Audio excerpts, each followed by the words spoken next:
За та бүхэнд энэ өдрийн мэндийг хүргье. За ингээд ашгүй эрчим хүчний сайд маань өнөөдөр байна. Эдийн засгийн байнгын хорон дээр байхгүй байсан. Тэгэхээр нэг хэд хэдэн асуулт асууя. Нэгдүгээрт болохоор өмнөх онуудын төлгөөн дээр байсан нэлээд олон ажлууд энэ төлгөөн дээр байхгүй болсон байна. Энэ яг ямар учиртай юм бэ? За нэгдүгээрт нь эгийн голын усан цахилгаан станц, байдрын усан цахилгаан станц, за тэгээд төвийн бүсэд 100 мегаваттын ус өрөмтлөрийн усан цахилгаан станц гэж барина гэж хэлсэн. За мөн дулааны цахилгаан станц 3-ыг өргөтгөн гэж бид бүхэн чинь зөвхөн зэгтэйхэн хууль усыг оруулаад байсан. Тэр маань бүр ор тас байхгүй байна. За дээрэс нь бид нар чинь дулааны цахилгаан станц 3-ын 50 мегаваттын том станцыг бүр ингээд шатаагаад байхгүй болгоцсон. Тэрийг чухам энэ 27 онд хийх юм уу хийхгүй юм уу та бүхний төлгөөн дээр байхгүй байна. Тэгэхээр энэ ажлууд ямар үндслээр энэ жилийн төлгөөнөөс хасагдсан бэ? Тэрийг нэг тодорхой хариулж өгөөч. За хоёрдугаарт нь ерөнхий сайд 5 аймагт нарны том их усүр ярина гэж зарласан. За та бүхэн ингээд дуудлага худалдаагийн өчигдөр ингээд зарласан байх шиг байлээ. За тэгэхээр энэ ерөнхий сайдын 5 аймаг бол бас л энэ 27 оны төлгөөн дээр нэгдүгürt байхгүй байна. Хоёрдугаарт нь энэ 27 оны төлгөөн дээр 6 аймаг дээр 115 мегаваттын нарны станцын акшн зарлана гэж бичсэн байна. Тэгэхээр энэ ерөнхий сайдын яриад байгаа төсөл энэ төлгөөн дээр байгаа төсөл хоёр ялгаатай төсөл. Өөрөөр хэлбэл та бүхэн ерөнхий сайдын яриад байгаа 5 аймаг тэр эрчим хүчний энэ 27 оны шин төлгөөн дээр байгаа 6 буюу 115 мегаватт гэхээр нийтдээ 11 төслийг нарны төслийг зарлах гэдэг байгаа юм уу? Энийг нэг тодорхой болгож хэлээч.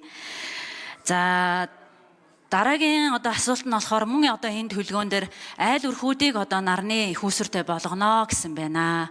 Тэгээ хэмжих нэгждэр нь 1000 киловатт гэсэн байна.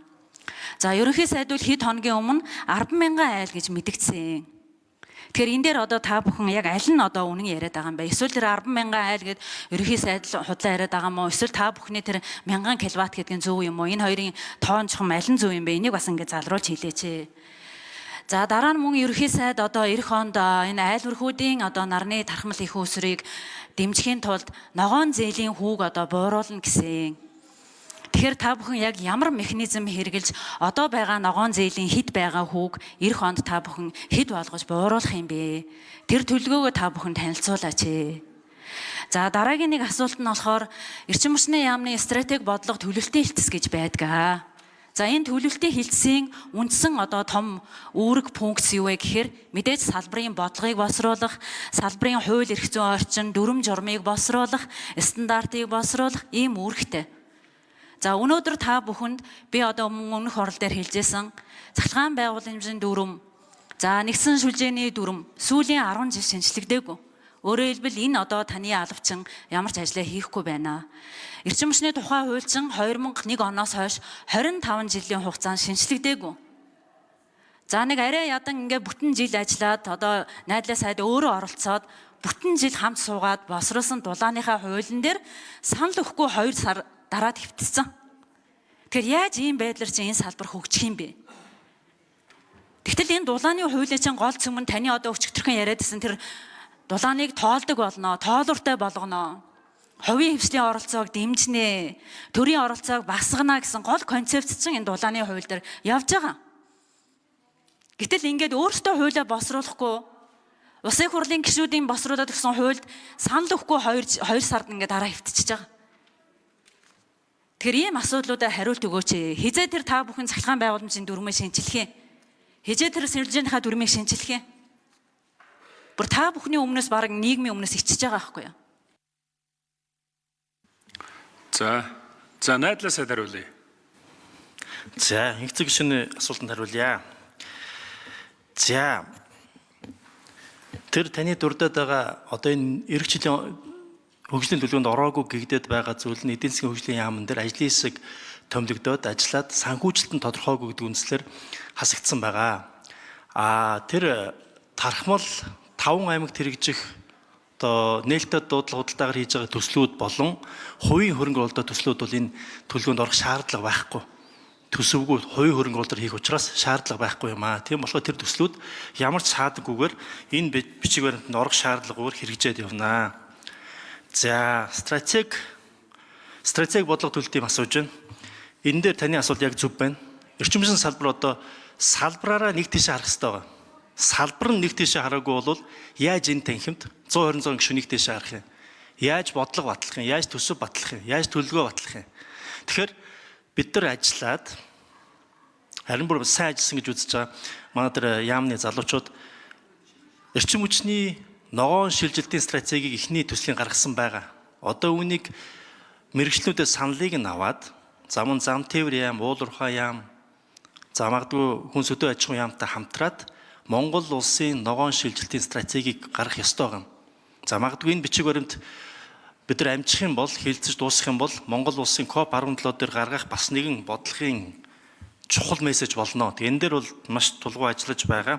За энэ төлөвлөгөө гарсны араас нөгөө бидний ярьдаг хөрөнгө оруулалтууд, шугам шүлжээ, дэд үдц, их үүсвэрүүд хаана юуг барих ингэ топ тодорхой болох учраас хөрөнгө оруулалт татахад маш чухал бичиг баримт юм аа. Тэгээ тантай энэ дээр санал нэг байна. За ногоон зээлийн хувьд ногоон зээл болвол баг хүүтэй гэж үзэж байгаа. Баг хүүтэй их усрыг ер нь бол гаднаас босгож авчирдаг. Гаднаас босгож авчираад тэр долларын гадаад валютын их усрыг ханшийнхан эрсдлийг хүлээгээд Монголд оруулах юм бол яг тэр бодлого хэрэгжүүлж чадах юм бол бид нар баг хүүтэй ногоон зээлийг өгөх боломж бол байгаа. За ногоон зээлийг нэг 3 төвшөнд хувааж байгаа юм л нэгдүгээрт бол яг энэ том төслүүд дээр хөрөнгө оруулалт байдлаар хоёр дахь нь банкудаар дамжуулаад хөгжлийн банкаар дамжуулаад бизнесийнхэнд дотоодын бизнесийнхэнд гурав дахь нь яг иргэдэд дулааны тоолоор хашаандаа тавьж байгаа нарны панел өөр юу гэдгийг яг тэр эрчим хүч хэмнэж байгаа шинэ эрчим хүчийг нэвтрүүлж байгаа тэр ажлуудад олох ёстой юм аа. За хуулийн хувьд дулааны хуулийг бид дэмжиж байгаа хэцэг гişүнэ. Би өөрөө бас дотор ажлын хэсэгт ажиллаж байсан дэмжин. Гэхдээ хууль бол олон талаас нь хилцэж улс суурьтай гарах ёстой. Ялангуяа анхдагч хуулиуд, ялангуяа бодлогын чанартай том шинжилсэн найруулгууд бол маш олон талаас нь ярих ёстой. Тийм болохоор энэ дээр саналаа өгөөд явж байгаа. За баярлалаа. За энгц гишүүн нэмж тодруулъя. За тэгэхээр хариултнаас бас тодруулга асууя гэж бодож байна л доо. За тэр нөгөө өмнөх одоо ажлууд болохоор төсөвгүй учраас хасагдсан гэж байна. Тэгэхээр өөрөөр хэлбэл Дулаанаас Цахилгаан станц 3-ын тэр одоо 50 мегаваттыг сэргээх ажил маань бас энэ 27 онд хийгдэхгүй юм байна. Тийм учраас энэ төлөвлөгөөнөөс хасагдсан байна гэж ойлгож байна. Зөв үү? Энийг одоо тодруулаач. За тэр одоо ерөнхий сайдын төлөвлөж байгаа 5 мегаватт болох 5 аймгийнх болохоор хувийнхаар болохоор хийгдэхгүй юм байна. Гэтэл та бүхний энэ 6 аймагчин улсын төсвөр хийх болохоор та бүхэн төлөвлөгөөн дээр тавьсан юм уу? Уул нь миний энэ харж байгаа энэ төлөвлөгөөн дээр улсын одоо төсвөр, хувийн хөвшлэр, төр хувийн хөвшил хамтарсан гэд бүхий л ажлууд энэ төлөвлөгөөн дээр ороо явдаг. Тэгэхээр ингээд энэ дээр нэг жоохон ойлгомжгүй хариулт өгчих шиг боллоо.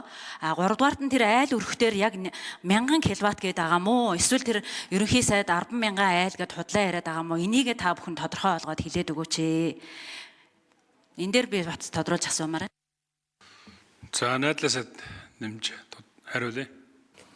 За энэ дээр би хариулаад тэгээд яг тэр сая 1000 кВт дээр манай төрийн нарийн бичгийн дээр бас тодруулаад хэлчихээр яг тэр ямар тооцоо юу байгаа вэ?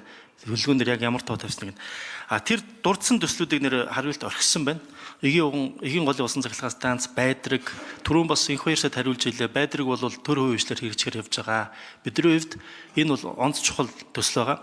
Замун цэнхэр мандлын усан цэнэг станц энэ бол бас чухал төсөл байгаа. Одоо төсөл болоод хэрэгжүүлэх хамгийн ихний ээлжинд явж байгаа. За мэдээж хэрэг ТЭЦ-3-ын саяын таны ярьдаг ажил байна. За мөн одоо хой төршийн хөрөнгө оруулагч компанитай хамтраад энэ ТЭЦ-3-ын асуудал явж байгаа. Тэр явж байгаа.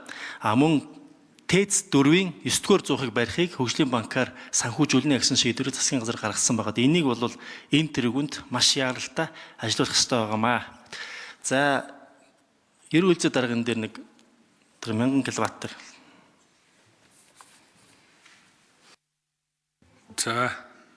За жигчдийн Бачаргал гишүүн алга байна. Бачаргалын заяа гишүүн алга байна. Тодруулга юм. За энэ дэрийн 3 дугаар микрофон нэр албан тушаалаа хэлээрэй. Эрчим хүчний яамны төрийн нарийн бичгийн дарга Ерэн Үлзий инх цэцэг гишүүний асуултанд хариулъя. Гэр хорооллын айл өрхийн бага уурын нарны их үүсвэрийг нэмэгдүүлэх гэсэн юм зорилттой ажил байгаа.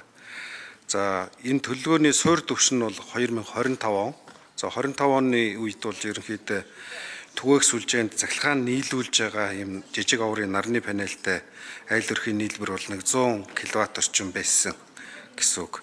За энийг бол одоо зорилт түвшинд бол одоо 1 мегаватт буюу дорож 300 айллын түвшинд хүргэнэ гэсэн ийм тоо байна. Гэхдээ бид нар бол энэ тоогоор хязгаарлагдахгүй цааш нь энээс бол одоо дээшээ нэмж одоо төлөвлөж ажиллаж байгаа. За засгийн газрын тэргуун учрал ерөнхий сайд эгц засаг гишүүн хоёр энэ одоо асуудлыг яриад байгаа. Гэхдээ ер нь бол яг мэрэгжлийн хүмүүс энэ ард иргэдээс бусаач худалдан авах энэ зүйлүүр нь алстаа эрчим хүчний одоо асуудлыг бас нэлээд тийм хүнд нөхцөл байдалд оруулна гэж ярьдгийм байлаа шүү гэдгийг хэлье.